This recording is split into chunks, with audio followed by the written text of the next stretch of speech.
My parents are threatening to cut me off completely unless I give my apartment to my more deserving sister. Hi everyone! Today's story will blow your mind, but really quick, if you enjoy this content, hit that subscribe button. Channel's been a bit quiet lately, and your support keeps it all going. Let's jump in. Original post.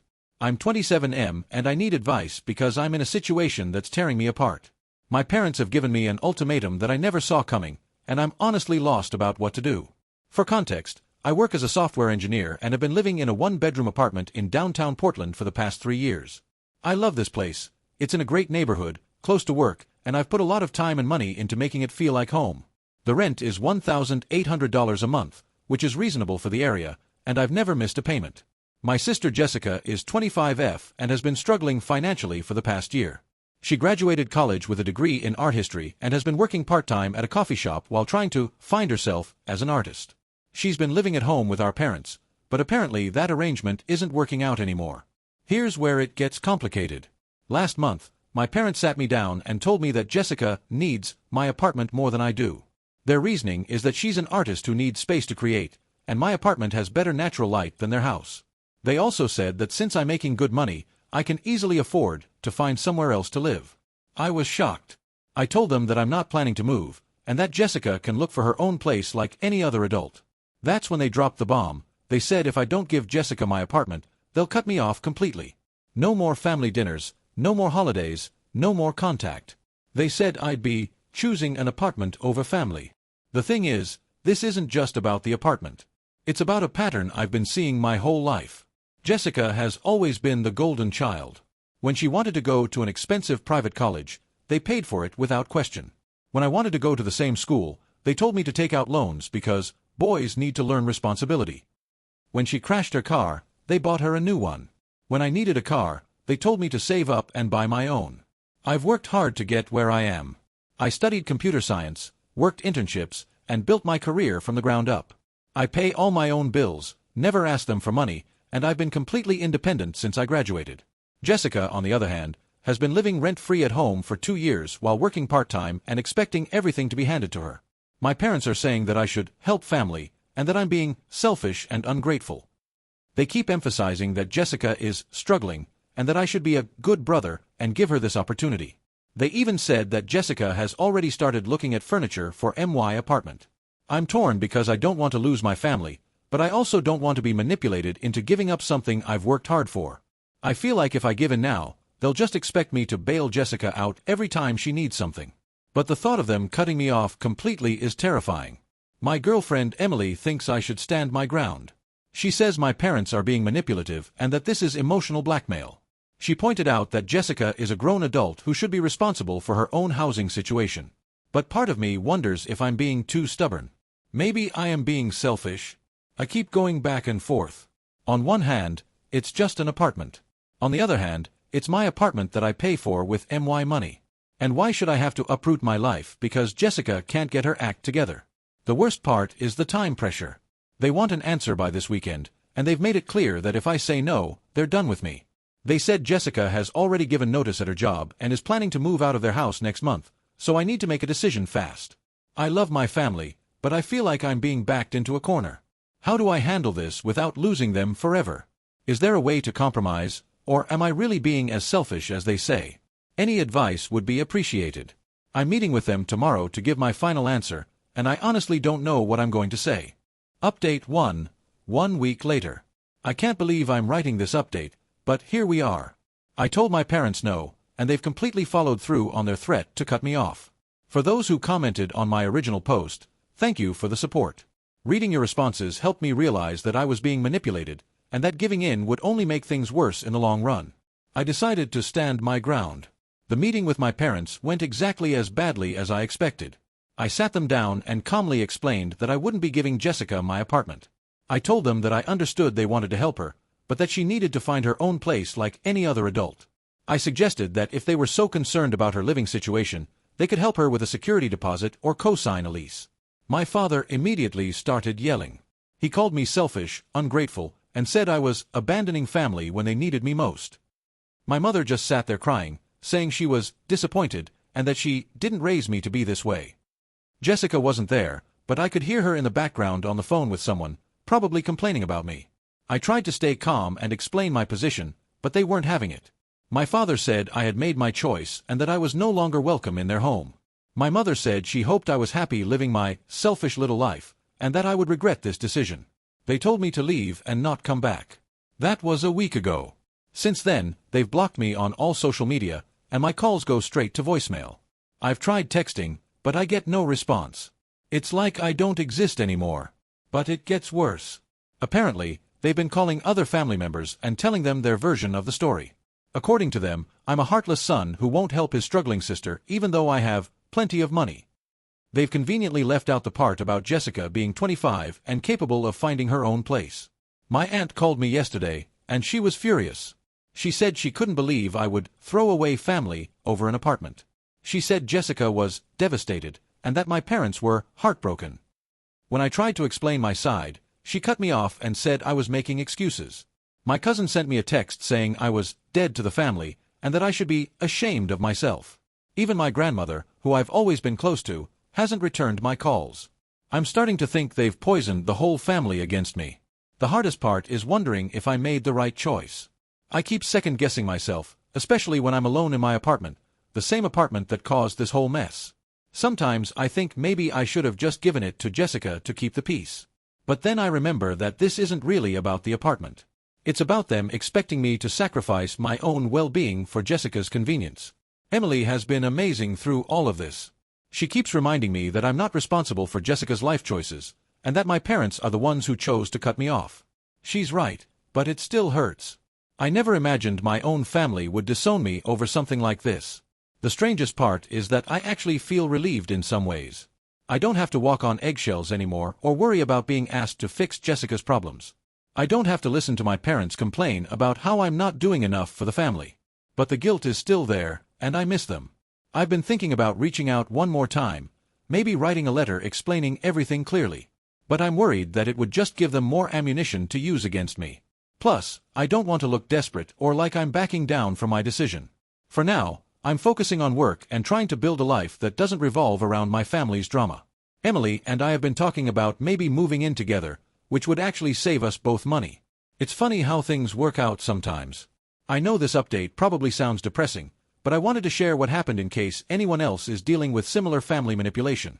Standing up for yourself is hard, especially when the people who are supposed to love you unconditionally decide to cut you off instead. I'll probably post another update if anything changes, but for now, I'm trying to move forward with my life. Update 2. 2 months later. I'm back with another update, and things have taken a very interesting turn. The family drama has escalated in ways I never could have predicted. First, let me address the elephant in the room. My parents and Jessica tried to take my apartment anyway. Yes, you read that right. They actually attempted to force me out of my own home.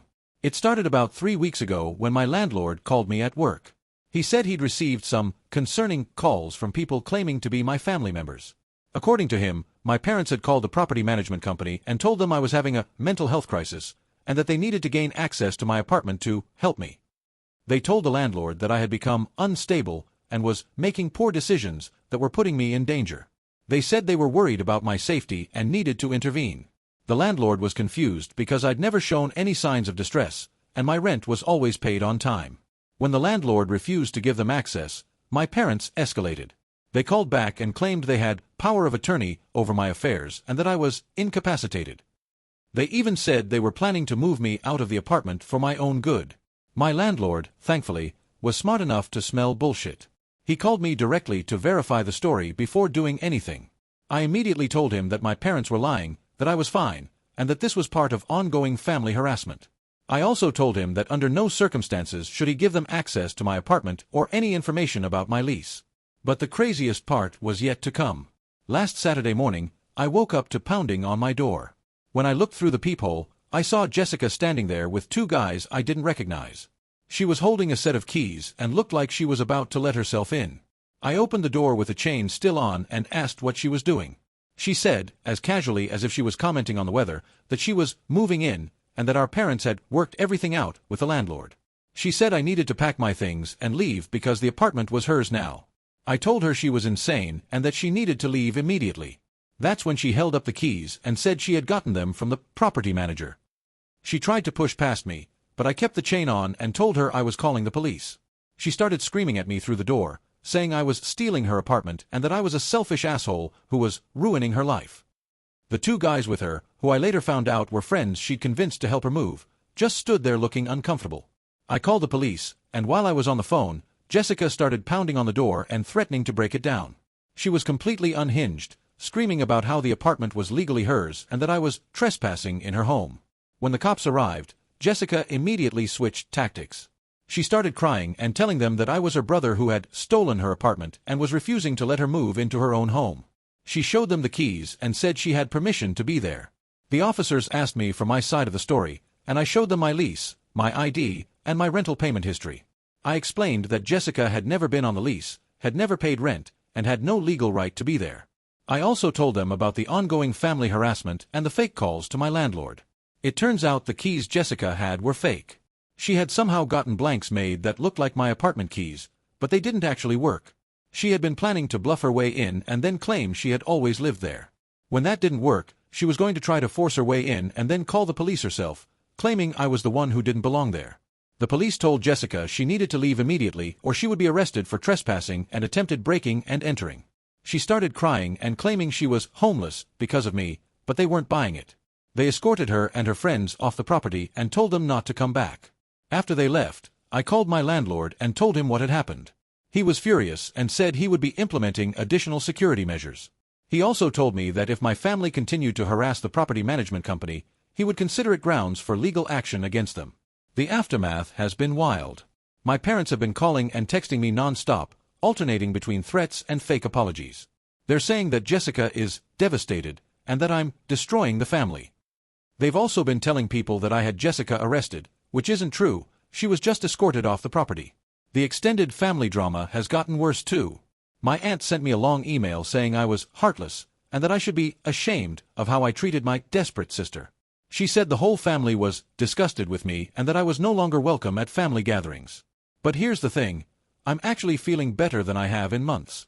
As crazy as it sounds, having Jessica show up with fake keys and trying to steal my apartment has validated every decision I've made. It's shown me exactly who I'm dealing with and how far they're willing to go. Emily has been incredible through all of this. She's helped me install additional security measures and has been staying over more often just in case my family tries something else. We've also been talking seriously about moving in together, which would give us both more security and financial stability. I've also been considering getting a restraining order. What Jessica did was essentially attempted home invasion, and my parents' harassment of my landlord could be considered stalking. My lawyer friend says I have a good case if I want to pursue it. The funniest part of all this is that Jessica still doesn't have her own place. According to my cousin, who still talks to me despite the family drama, she's been couch-surfing with friends and complaining constantly about being homeless. She apparently thought that if she could just get into my apartment, she could claim squatters' rights or something equally ridiculous. I know this whole situation sounds insane, and trust me, I'm aware of how crazy my family is. But I'm grateful that it happened because it's shown me exactly what I'm dealing with. There's no going back now, and honestly, I don't want to. For anyone dealing with similar family manipulation, my advice is to stand your ground and document everything. Get your landlord on your side, install security cameras if you can, and don't be afraid to call the police if they escalate. And most importantly, don't let them gaslight you into thinking you're the problem. I'll update again if anything else happens, but for now, I'm just focusing on moving forward with my life. Update 3 months later. I'm writing this update for my new apartment, which Emily and I moved into together last month. So much has happened since my last post that I barely know where to start. First, the good news, my parents and Jessica have finally left me alone. The constant harassment stopped after I filed for a restraining order, which was granted based on the attempted break-in and the ongoing stalking behavior. They're legally required to stay away from me, my workplace, and my home. It's been peaceful for the first time in months. But the reason they stopped isn't because they suddenly developed respect for boundaries. It's because their entire scheme backfired spectacularly, and they're now dealing with consequences they never saw coming. Remember how I mentioned that Jessica was couch-surfing with friends after failing to steal my apartment? Well, it turns out she was doing more than just staying with people. She was systematically scamming them. It started with small things, borrowing money for groceries that she never paid back, asking to use friends' cars and returning them with empty gas tanks, showing up to social events empty-handed but eating and drinking everything in sight. Her friends started to get annoyed, but Jessica is good at playing the victim, so most of them gave her the benefit of the doubt. Then she escalated. She started taking things from people's homes, nothing major at first, just items she thought wouldn't be missed. A phone charger here, some makeup there, clothes that she claimed were borrowed but never returned. When people confronted her, she would cry and say she was desperate and homeless because of her cruel brother. The breaking point came when she stole her friend Madison's credit card and used it to buy $800 worth of art supplies and takeout food. Madison discovered the charges when her card was declined at the grocery store. She immediately called the police and reported the theft. Jessica tried to deny it at first, but there was video evidence of her using the card at several stores. She was arrested and charged with credit card fraud and theft. The story spread quickly through her social circle, and people started putting together all the other things she had borrowed or lost. Meanwhile, my parents were dealing with their own problems. Remember how they had been calling my family members and spreading lies about me? Well, it turns out that some of my relatives are smarter than my parents gave them credit for. My uncle David, my mom's brother, started asking questions about the situation. He called me directly to hear my side of the story, which was apparently very different from what my parents had told him. When he realized that my parents had been lying and manipulating the family, he was furious. Uncle David has always been the family patriarch, and when he's angry, everyone knows it. He called a family meeting and demanded that my parents explain themselves.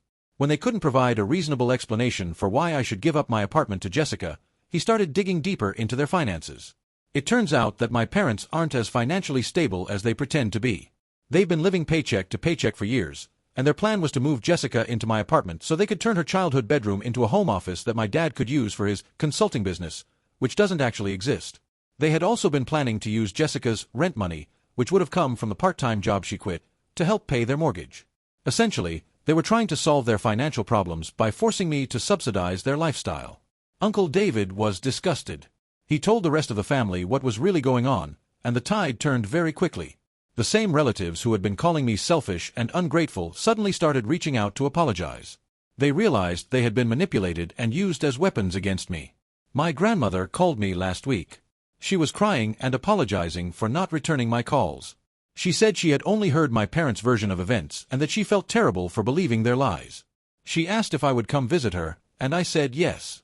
We had a long talk about family loyalty and manipulation, and she told me she was proud of me for standing up for myself. The best part of all this is that my parents are now facing the same social isolation they tried to impose on me. Family members are avoiding them, and several people have called them out publicly for their behavior. They've been disinvited from family gatherings, and my Uncle David has made it clear that they're not welcome at his house anymore.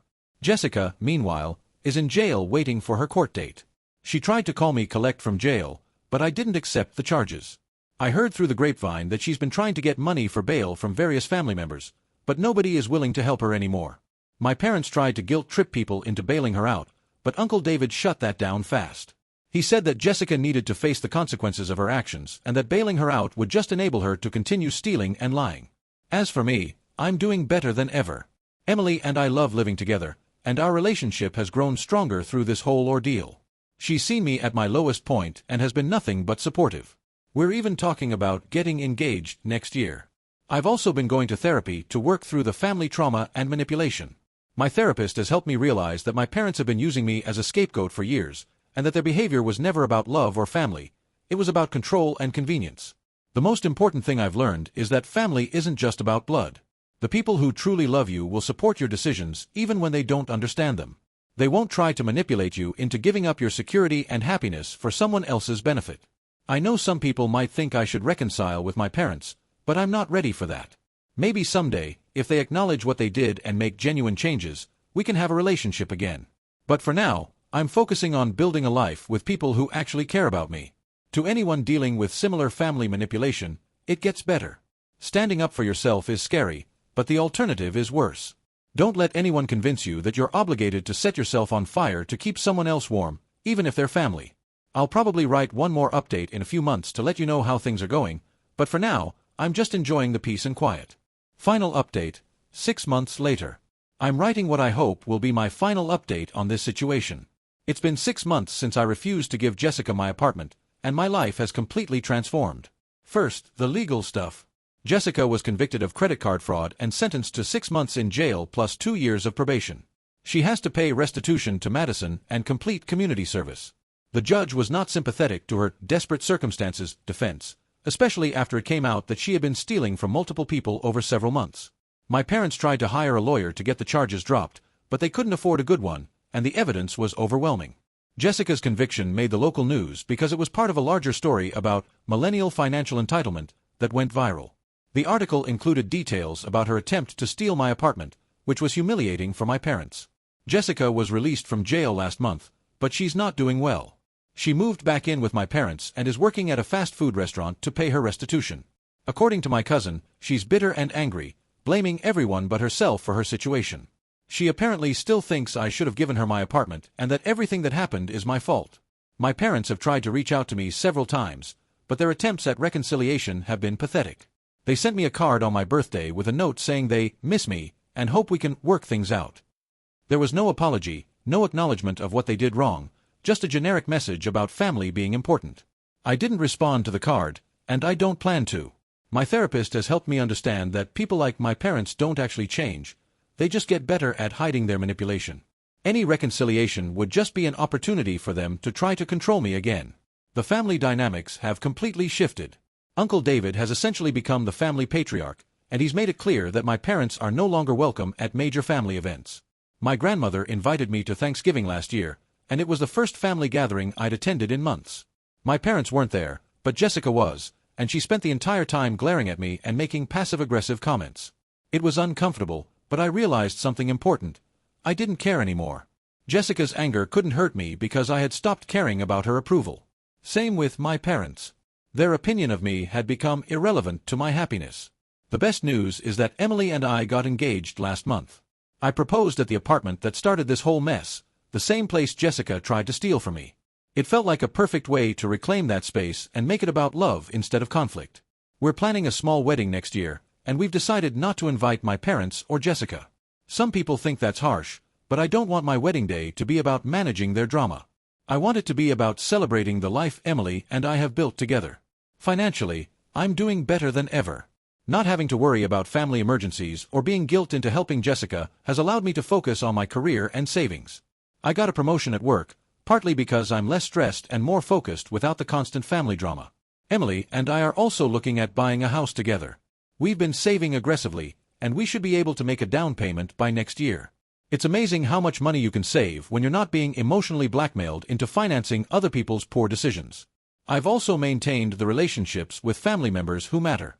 Uncle David and I have gotten closer, and he's been like a father figure to me.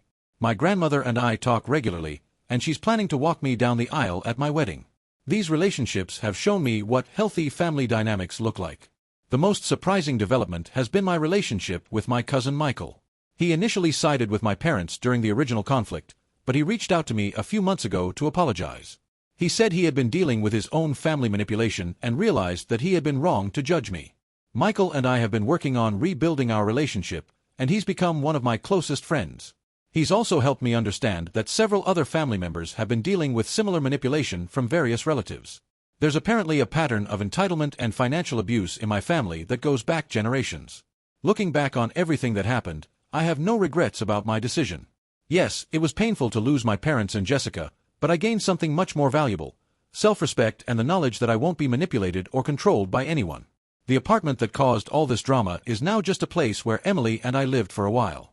It's no longer a symbol of conflict or family dysfunction. It's just a stepping stone to the life we're building together. For anyone who has followed this story from the beginning, thank you for your support and advice. The comments on my original posts helped me realize that I wasn't crazy or selfish. I was just dealing with manipulative people who didn't respect my boundaries. My advice to anyone in a similar situation is this: don't set yourself on fire to keep other people warm.